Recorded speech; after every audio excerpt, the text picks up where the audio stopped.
Today we're looking at a case study of an auto accident, pedestrian auto accident in Saratoga Springs. In this case, our client was a retired professional who was out to dinner with his wife and was enjoying a walk after dinner when he was struck by a car that failed to yield while it was making a left-hand turn. Our client was walking across an intersection and had a green or walk signal on the traffic device, and unfortunately the car that hit him also had a green turn signal coming out of the intersection to make a left-hand turn. Under the law in New York, the car was obligated to yield to pedestrians in the crosswalk, which was our client. The driver did not, struck our client, and caused him a very serious injury.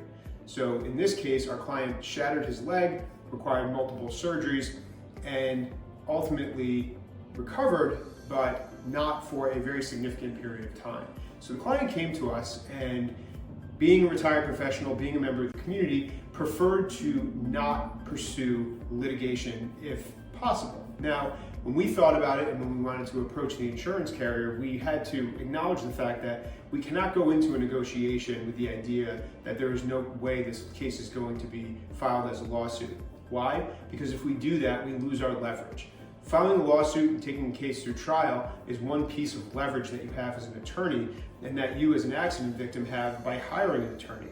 So we go into the negotiation with the insurance company, and we do so with the idea that, hey, if you don't pay this client what is fair and what they are owed, we'll file a lawsuit against your insured, the driver of the vehicle, and we will pursue this as far as we need to go. So in this case, we explored what insurance coverage was available, and we determined that the other driver did not have enough coverage to compensate our client for his injuries. We were then able to look to our client's own auto insurance policy and discover that the client had some, or underinsured, supplemental underinsured motorist coverage. So we were able to settle the claim with the other driver's insurance carrier for the full amount of the policy, and then we were able to turn to our client's insurance policy and say, hey, look, the amount that he was paid by the other insurance company was not enough. You need to pay us more under his policy. In this case, we were able to obtain an additional settlement over and above the original insurance policy, and it adequately compensated our client for his injuries. The complicating factors in this case was our client, because of our client's age, he was a Medicare recipient. In that case, we had to think about the fact that Medicare may have paid some of his medical bills and therefore had a right to be reimbursed for those payments.